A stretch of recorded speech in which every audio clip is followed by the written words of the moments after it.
weekly Astros GM James Click here on 790. James, welcome in. Just from an overall general manager perspective, not just here but anywhere, and it applies to here, I'm curious, how tough is it, and how long do windows and organizations in Major League Baseball usually stay open? Championship windows?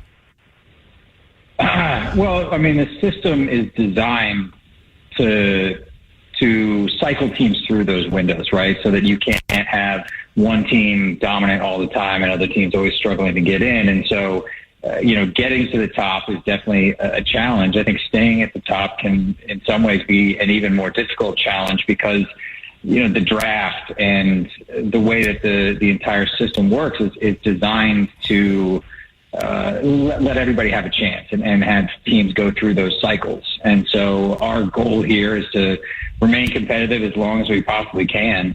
And that is a real challenge. So how long does it stay open depends on all of us doing our jobs to the best of our ability. But, how long can we do that?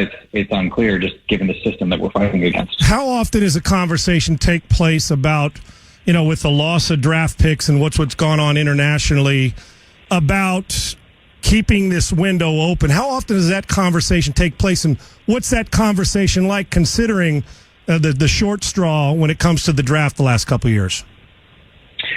Well, that's certainly something that is going to make it difficult for us to stay competitive as long as we want to. But at the same time, because we have such great fans here and fans that are committed and fans that come out to the ballpark and support the team, that allows us to have resources that we can reinvest that a lot of other teams don't. And so, just continuing to make sure that we take care of our fans, engage our fans, that is going to keep us competitive for the long term. Well, a guy that's helping keep a window open, and Jeremy Pena back in action, homers in front of family last night at Fenway, as did about 40 other guys, and we'll get to that. But did you, Correa moves on, did you expect this kind of quantum leap as an organization for Pena this quickly? I mean, when you're dreaming about best case scenarios, this kind of thing pops up. But I think it would be unfair of any of us to say that expected Jeremy to hit the ground running the way that he has. The talent was there. There was no question about that. The potential was there, absolutely. But it is an amazingly difficult thing when you're talking about a kid who has battled through, losing a season to COVID, losing most of the season last year to a wrist injury, expecting that kid to step in and do as well as he's done would be unfair to him. And so, no, that is not something that we expected. It's something that we thought was in the realm of possibilities. But it would be unfair of us to say that we expected it. But, that said, you can't say enough good things about what he has done, how he has carried himself, what he has done on the field, off the field. Just, everything about it has been just a joy to watch. And it's going to have to be players like Jeremy, like Tucker, like Alvarez, Jake Myers, Chas McCormick, Jose Siri, all of these guys coming up through the system. That's going to keep our competitive window open. Astros GM James Click joins us here on the Sean Salisbury Show. To Kyle Tucker, the talk that there was the contract, extension contract talks post spring training. How are those progressing, and will they continue for Kyle Tucker? Well, for better or worse, we find that the most productive thing in these situations is not to comment on them publicly. So we're going to just kind of sidestep that one a little bit. Obviously he's a tremendous young player. He'll be a part of this organization for the next 4 years. Regardless, we would love to try to find a way to make that last a little bit longer. But at the same time, we want to respect the privacy of the situation to give everybody the best chance to do what's best for the team and for Kyle. Have you had talks, though? Did they have talks after spring, James? Well, again, we don't really want to get into the details or any of that kind of stuff. Our door is always open for these kind of things, and so inevitably, you have conversations. Does that count as full talks? Does that, right. I don't know where you draw the line there. So the fact of the matter is, again, our door is always open. We're always looking for ways to do what's best for the team and the players, and sometimes that lines up, and sometimes it doesn't. Let me get back to the minor leaguers, and we were talking about on the show earlier about poise, like, Kyle Tucker. Some people look, and when Kyle Tucker broke in early, that he doesn't care because he's not overly emotional. And then you watch Pena, how he handles failure and success early on. Alvarez, what is it about this organization that it seems to be that the pressure cooker and everybody's expectations of them does not faze them? Why? I think it starts in the clubhouse. And I think having the leaders that we have in there, Altuve, Michael Brantley, Maldonado, Castro, I'm going to forget them if I try to name all of them. But you have a group here that has been through so much over the past 5 to 7 years. You just look at what Jose Altuve has been through in his career, where the team was when he started, where they got to, everything that they've gone through. And he's just such a calm, quiet presence in the clubhouse. If you're a young kid and you're walking into the clubhouse and you see how he takes care of his business, you see how he works, you see how he carries himself, that rubs off on you. And I think that the calmness and the poise starts with these guys that have been through the battles in the past. And hopefully it's something that our guys can pick up and carry forward. Jake Odorizzi put on 15-day IL. Severity of the injury, and where are we with him in the next week or two? Jake's going to address the media before the game today, and he wanted to kind of go over the situation that he's in. So I'm going to leave that to him. I don't want to speak for him. That's something that he wanted to talk about himself. So we can cover that one next week. And there was we don't know. Do we know where the injury was exactly? It's a lower leg injury. I just want to let Jake handle that. Since he's at the doctors, and he said that's something that he wanted to take care of himself. So, like I said, we'll wait for his comments. Fair enough. All right. Are the Astros, are you in the market for a starting pitcher? Are we in search of?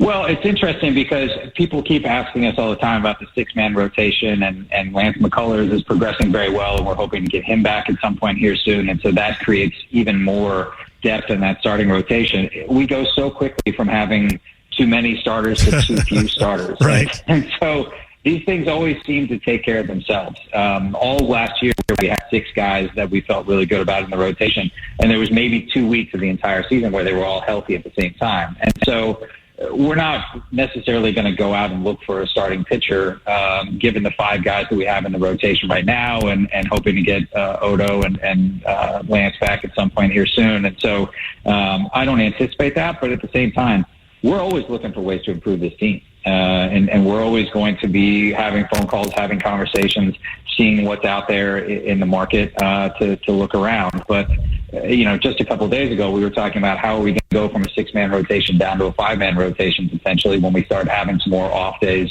in the schedule. And so to go from that to all of a sudden shopping for a starting pitcher doesn't really seem to line up. Yeah, and you've always said, as you just said, you're whatever helps improve the team. While you may not be shopping, if somebody calls and have a grocery, you're going to answer the phone, though, right? At least listen to the grocery list, correct? And that's the job, and that's how sometimes people will try to play gotcha with you. Where they'll be like, "Hey, are you considering looking for a starting pitcher?" Yeah, we're considering looking for everything. Right. And so if you want to say like, "Yeah, we haven't ruled it out," or "Hey, yeah, we're considering it," of course we are. That's the job. But where that goes from a passive pursuit to an active pursuit, I think is more where people might lose the narrative a little bit. And James, you mentioned that 6-man rotation that gets talked about all the time. And is it kind of contingent on Justin Verlander, how he feels? I don't think he's ever complained about a 5-man rotation. What will be the decisions on if it stays 5 or goes back to 6 or stays 5 and you're comfortable with it? And how will it affect, because it's been pretty good for you guys, the 6-man, how will it affect you staying in a 5-man rotation? Well, it's never 100% one or the other. We are certainly taking JV's health into prime consideration as we go through, and so it's created a lot more work for Josh Miller to try to make sure that the rotation works and that we always have guys having their sides on the right day and getting enough work in and not getting too much work in. But the fact that we are coming out of this 33 games and 34 days stretch in a week, and then in June we have 5 off days, and so that schedule will dictate the rotation in a lot of ways as well. And so it's a constant conversation, but the only thing that we know is whatever rotation that we write on paper is not what's going to happen, because something always happens. You know, Jake Odorizzi goes down off the mound. Maybe a guy goes short. Maybe we have a rain out. All of these things affect those decisions. And so it's a constant conversation. Do we go 5? Do we go 6? Do we go 5 this time through and then drop somebody in as a spot starter the next time through? All of these things are under consideration. Did you have fun, for the good news, do you have fun watching batting practice for 9 innings last night, or basically for two innings with all those home runs? That had to be a blast to watch. It was. I didn't realize it was a major league record of tying a major league record of 5 runs in an inning. You would think that at some point in the history of this game, especially in the late 90s, early 2000s, that somebody would have hit 6 in an inning. And so to realize that you're watching a team tie history is fun. But yeah, it's just a reminder of how good this lineup can be, and to go out there and to do it to a starting pitcher as talented as Nady Ovaldi is even more impressive. All right, I'll let you go on this. I got Kyle's contract worked out for you if you want me to send it to you just for future when you guys talk. I mean, I got that worked out just in case. I know you do too in your mind, but I got it on paper if I could fax it to you. If you want me to. Hey, feel free to send it over to Casey Close at his agency, and then and we'll give it a look. They can call you. There you go, my man. Enjoy another victory last night, and another game. The 5 o'clock or so start tonight in Fenway Park. Congratulations. Great to visit with you, and I always appreciate you being frank and honest with us and dealing with us weekly. I appreciate you, man, and we'll talk to you next week. Sounds good. Can't wait. Thank you. Look forward to it. James Click, good stuff. We'll come back and discuss. You got it written down on there? You want to fax it to him? Yeah, I just need just going to need that number. I got it. Everybody's got the faxes these days. We're not DocuSigning anything. Well, we can DocuSign. I was going to go the original old school paper, pull it out of the Moneyball fax at Oakley, right? I got a lot of zeros here, I can tell you that. There you go. It is Sports Talk 790.